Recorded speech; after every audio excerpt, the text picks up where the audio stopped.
duel moko salami entre les prophètes de nation de Nulé Sénat Bill Clinton. Les prophètes a sengi basa la duel bango mi balé na krine ya kala moko abwaka kana album na bango ya Kibison People. Je ne sais pas comportement wana penza selon yo tant que un homme de Dieu, un cadre de l'église aussi.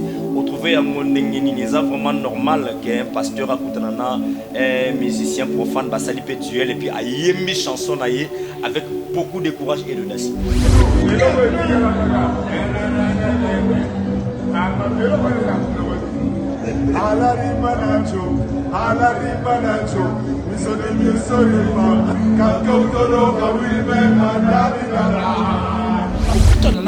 Ce n'est pas mauvais, mais il y a kokutana na bango, il y a nengo lobby que non, de quoi zolo babasa la duel na zemu na yakala.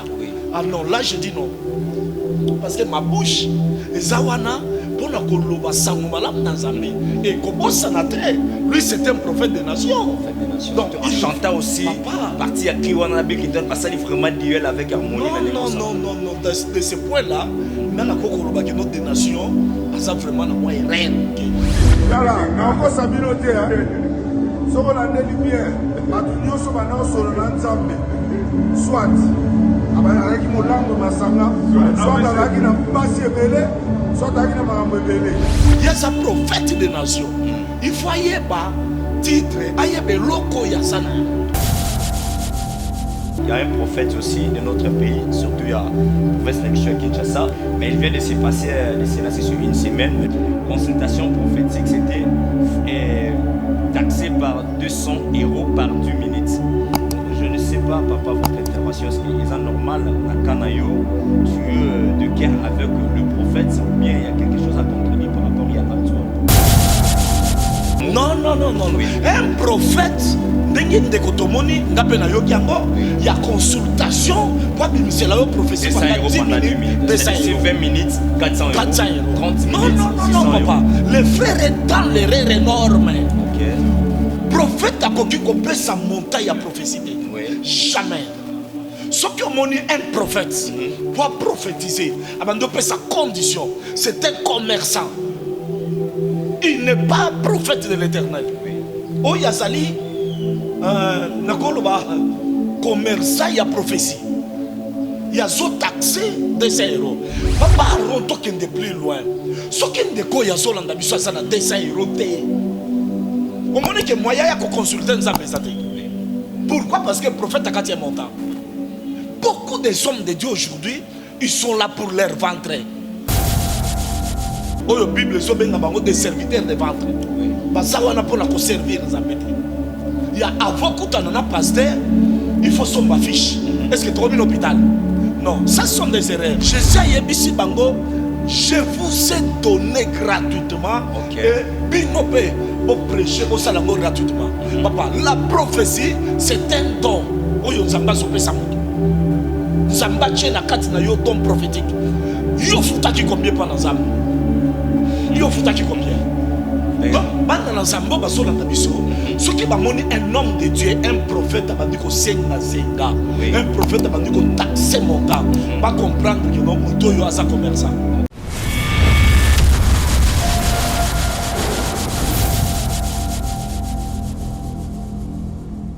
Mbote papa pasteur James Simbia.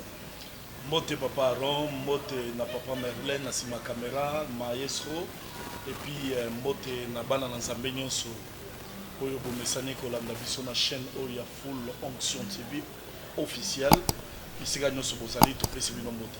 Vraiment merci beaucoup pasteur James Simbia. Vous savez déjà très bien dans la rane Sengopé, même na ba téléspectateurs na biso nyonso balanda biso na Full Onction puis na ba partenaire ya Full Business TV, notre chaîne qui impacte vraiment ezalaka Sengomi tant to kutana na yo puisque ndenge ngana lobare pa na yo tous la onction, il y a la révélation, puis onction, il y a la vérité à Marambouibélé ou Salema.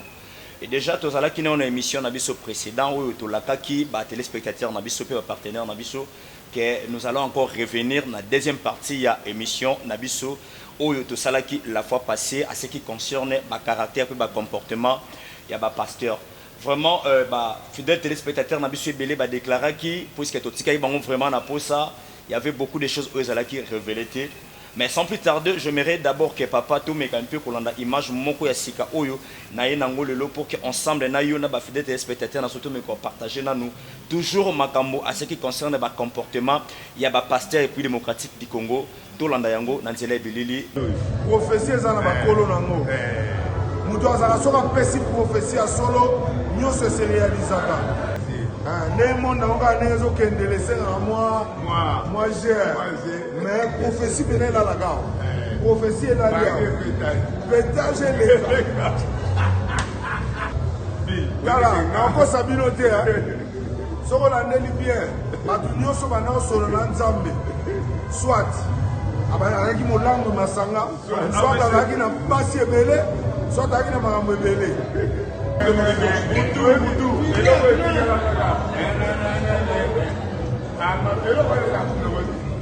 alarima nanjo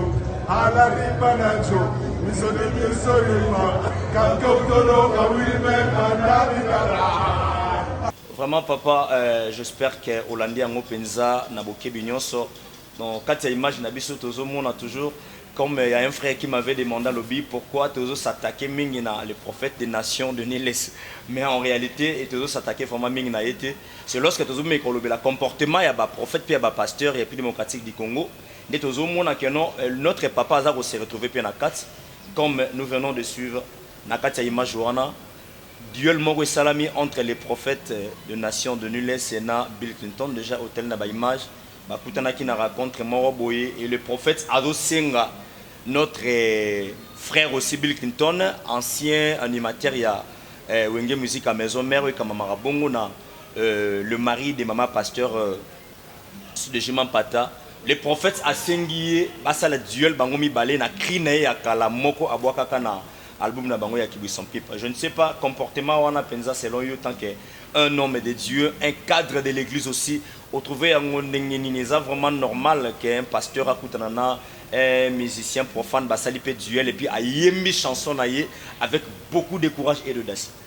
Bon papa Ron merci tout le monde bilili bande konos mamoni ninga lobin de kolobin ngami tozotake prophète des nations vraiment na koki kolobake non je suis pas là pour la attaquer l'homme de Dieu je ne suis pas là il y a koloka kobimisa peut-être mabe na ye non je ne suis pas là peut-être ce qui des nations à Koko Zalalandi biso ndenga moni na ndenga mabe avec un peu kolimbi sabilo comme sur ezali ya mutu na zamba Koko Zalazo sala makambo peut-être il pourra il loko zo sala les normal oui ça normal la mission léo qui na kati ignorance azana kati ignorance moni Thomas zoloba na Bible que non tous ba imitateur na ye lokola ye aza imitateur ya Christ papa c'est ça un pasteur c'est un peu ça pasteur aza modèle papa pasteur aza mutoyo bakoko kutaye na ba bêtise te na ba biloko mususu ça ko édifier te ça c'est un homme de Dieu dans le baki na mission na mission précédente que l'homme de Dieu sa façon de s'habiller sa façon de parler donc sa façon d'être même au niveau ya environnement biloko nyonso il faut édifier bato papa maintenant na mutuna na yo ndenge lobi des nations kokutana na ndeko Bill Clinton bon pour moi kokutana za mabete papa sina yebisaki yo ngana kutana kana juna mumbafu na kutana kana kamos d'ailleurs le dimanche azalaki awe kotikela ngapa mbunda osomo kokutana na bandeko wana ce n'est pas mauvais mais ya kokutana na bango ya ndenge olobi ke non ndeko azolo babasala duel na nzembu na yakala ah non là je dis non parce que ma bouche ezawana pour la koloba sango malamu na Nzambe et kobosa na te lui c'est un prophète des nations donc il chanta aussi parti à Kriwana Bill Clinton basali vraiment duel avec harmonie non de ce point là nana kokoloba ke notre des nations asa vraiment na moi erreur muke il y a sa prophète des nations il faut yeba titre ayebe loko ya sana yango hein aza moindre te ou peut-être les réseaux sociaux il y a azoluka base na ye mais aza déjà na base papa mais eloko nini so azoluka là je ne sais pas ozomo ya ko sala cri avec Bill Clinton bazem nakala ah non là vraiment je dis non. Ok, merci beaucoup pour l'intervention Nabino. Selon le pasteur John Simbia, le responsable de l'église ACKO, Ezwami Bongo na commune à Kintambo, Naveni, Boma numéro 35. Il n'a pas vraiment jugé bon actuellement il y a des nations de nulles, il y a pour ça la duel na Bill Clinton. Mais papa, l'autre fois dans l'émission précédente, je peux dire que non, au Akizaki ngayo lobby que non, biso total a toujours mingi nangamu na bino ba pasteur, mais nangamu ba beti. Oui, je sais que même nangamu ya ba sangopé, il y a des choses qui se passent, mais tous les jours, chaque jour, à la République démocratique du Congo, il y a toujours, il y a toujours des problèmes. Par exemple, il y a des réussir questionnaire, il y a des téléspectateurs, il y a des consommateurs, tu devais quand même demander pas à papa, en tant que responsable de l'église, puisque il y a un prophète aussi de notre pays, surtout il y a la province de Kinshasa. Et ce n'est pas vraiment bon pour moi de temps en temps à citer comme mon abango, mais il vient de se passer de cela sur une semaine. Mais j'aimerais qu'il y ait une intervention de consultation prophétique, c'était taxé par 200 € par 10 minutes. Bon, je ne sais pas, papa, votre intervention, est-ce que c'est normal, Nakanayo, tu es de cœur avec le prophète, ou bien il y a quelque chose à contredire par rapport à Actuana? Bon, moi je dirais ceci aux enfants de Dieu, il faut comprendre les signes du temps. Oui. Tant oyo tokomi, les attend il y a qu'à faire ou bien qu'on sa confiance à n'importe qui public. Donc, na tango akala, batu babanda ko consulter ba prophète. Oui. Na kolinga mingi tozala na ba écriture. Moi je suis un prédicateur de l'évangile. Oui, oui, certes. Na kolinga tozala mingi na écriture pour na ko clarifier et pe bana na nzambe. Bazana ma Bible, oui, pièce contre pièce, comme dit oui, pièce contre pièce. L'ancien Dirkabia, président de la République. Donc, bazana ma Bible, tozana mukanda ya Samuel. 1 Samuel, chapitre 9. Papa Toro Bandakotanga, à partir du 7e et 9e verset. Okay. Que dit la parole de Dieu? Saoul dit à son serviteur, mais si nous y allons, que porterons-nous à l'homme de Dieu? Papa. Là c'est Saoul, sa serviteur naye. Soki tokei, et l'okonini tokomema, et pas mosali nazambi. Que porterions-nous à l'homme de Dieu? Car il n'y a plus de provision dans nos sacs. Provision zolo c'est de l'argent. Zamo babiloko oyomutu. Et bongi, aucune présent à offrir à l'homme de Dieu. Qu'est-ce que nous avons? 8. Le serviteur reprit la parole et dit à Saoul, voici j'ai sur moi le quart d'un cycle d'argent, je le donnerai à l'homme de Dieu et il nous indiquera notre chemin. Autrefois en Israël, qu'on allait consulter Dieu, on disait, venez et allons vers les voyants, car c'est lui qu'on appelle aujourd'hui les prophètes. Oui, oui, oui. Nasuki Kakawan. Oui, pour ne pas Papa, plus loin. au Somonawa, Saoul, bazalaki na problème. Bazoluka bayeba. Tokokende direction nini pour tokende ko retrouver bibwele biloko na biso toza koluka. Maintenant bazozwa likanisi ya tokende vers l'homme de Dieu, tokende vers les prophètes. Papa, prophète alobaka makamboyo eleka prophète, donc la prophétie. Prophétie ezakotali sabiso. Des choses oye c'est le cas. Prophétie ezotali sabiso. Des choses il y a présent. Prophétie ezotali sabiso, même des choses à venir. C'est ça un prophète. Un prophète azozwa directive. Mbala moko pa nanzam. Un prophète, c'est comme le gouvernement, le porte-parole. Le prophète, c'est un porte-parole de l'Éternel. Maintenant, prophète azozwa et pas nanzambe. Pona message pona koyebisa bato. Maintenant awa bango basalaki na problème. Tokende et pas l'homme de Dieu. Papa bango moko basalaki na connaissance. Pour aller devant l'homme de Dieu, il faut tozalana quelque chose. Pour consulter un prophète, il faut tozalana mbongo. Il faut tozalana biloko. Oyo wapi tozomeme la prophète. Vous comprenez? On comprend, s'il vous plaît, pasteur. Quelque chose où on a la prophète de Dieu ou Moussa Lanzambe. Et ça, par rapport à montant combien primo fixé sur les prophètes. Non, papa. De ce que Moutako s'est retrouvé dans Yango. Non. Un prophète. Ndenge ndeko tomoni ngape na yoki yango ya consultation pour bimisela yo prophétie pendant 10 minutes 20 minutes 400 euros 30 minutes non papa le frère est dans l'erreur énorme. OK. Prophète a koki ko pesa montagne ya prophétie jamais. Ce que moni un prophète pour prophétiser abando pesa condition c'est un commerçant. Il n'est pas prophète de l'Éternel.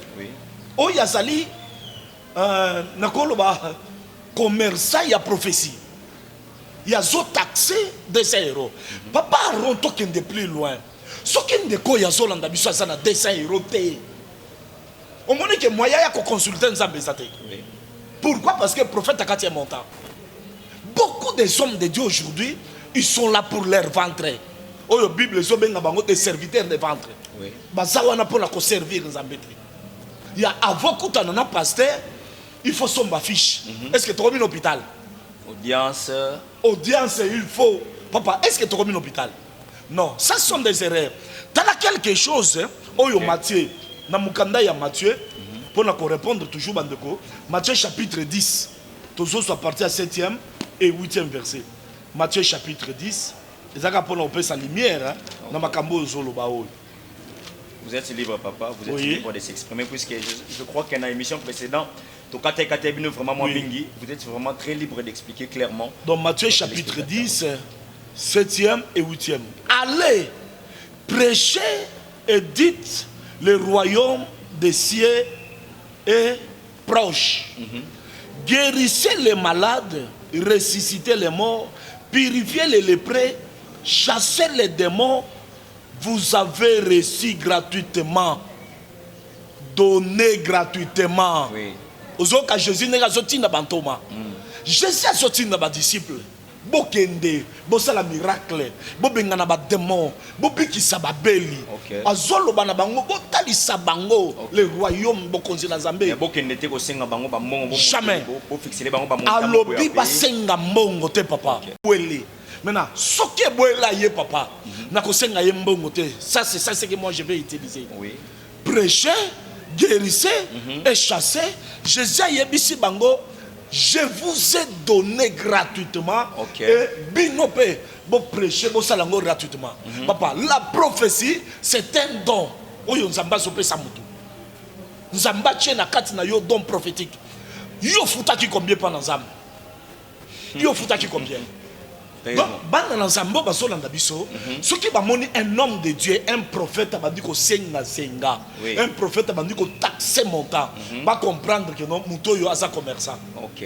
Papa 200 euros ko saka na ngote. C'est beaucoup hein. Na dollar ko ça combien? T'as 250 $. $250, 270. 270 $. To zwaka ka 250. Papa ce qui 10 personnes bailler. C'est combien? C'est 2500 $. Hein? Papa, ce qu'on yo ce que le prophète a mis se retrouver devant 100 personnes. Et même la Bible dit que celui qui travaille à l'hôtel mange à l'hôtel. Ce n'est pas de façon. Il n'est pas l'homme de Dieu. Et volontairement, on va se retrouver dans Yango. Oui, nous sommes se retrouver. Papa, nous avons contacté mon tout. Et ça, moi, nous sommes liés. Nous sommes liés. Nous sommes sungi yabiki. Il y a une action de grâce, papa. Nous avons ça merci. Nous avons ça les gars. Ce qui a eu $10 à payer. Gloire à Dieu. Nous avons battu comment il y a $10. Vraiment. Jamais, papa. Donc, tu suis gratuitement. Tu peux ça gratuitement. Ok. Batu na nzambe bana na nzambe faut pas comprendre. Mais comment on a ba place à boyambongo papa et bela batu bazoke. Et puis il faut y bango. Prophétie, c'est comme si batu ba linga na bango place au vérité ça vraiment tia. Place au moi mensonge et coquille on peut dire comme ça. Au moins une génération yesa ko ya ba jeune. Papa, la plupart de la génération j'ai ba jeune ba mati, ce sont des prophètes. Oui. Oh, prophétie na bango et belé pe na kati na bango, ba ke na ba gris gris. Tikela bango a continué à ngolelo na prophétie parce que selon ka bazol ba likambo ba voya autrement appelé aujourd'hui les prophètes. Dans ce genre de personnes ne baza bato bazoye ba penza te ko salela likaboto pe don o bazana ngoya o bazo mi benga ba prophète par exemple. Exactement. Dans ça bachara batouana qui ne comprennent pas bien ya utiliser ba domaine wana comme des pasteurs des prophètes. Prophète ça na Bible. Mais prophète mongia marché selon ndenge liloba na Nzambe zo senga. OK. Maintenant ceux qui ont moni prophète abandi ko senga. Papa, non. Asa commerçant. Ba commerçant ba kotel biso ebele l'évangile. Aïe l'évangile pour na koluka ya libumu. Mais asa ko ya l'évangile non pour amener ma peuple de Dieu na bokonzi na likolote. Et puis tala lelo bato balingi prophétie hein. Au comment na mutu moko atelemi na point venir abandi ko sakola. On est au lancé. Papa, quand un prophète est en train de prophétiser, et Zosenga ko examiner. OK. Examiner prophétie. Qu'on lande la prophétie. OK. Prophète a quoi n'importe où tu es, avant de sa prophétie, nani a zolande la makambo azoloba. Nani a zolande la. Voilà erreur.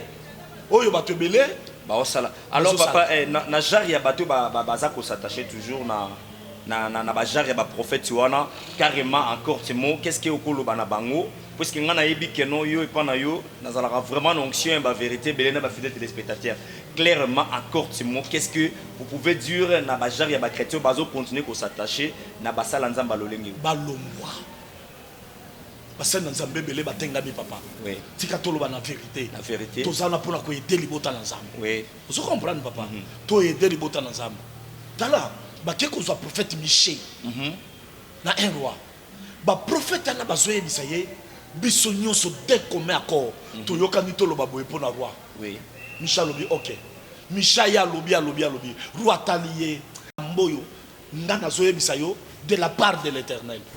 N'habitez sur Zolanda papa. Oui, non, Landa. Michel lobi na zoloba vérité. Oyo nzamba tche na kati na ngai. Papa, ta oyo tokomi. Ezatan ya toloba la bana na nzambe vérité.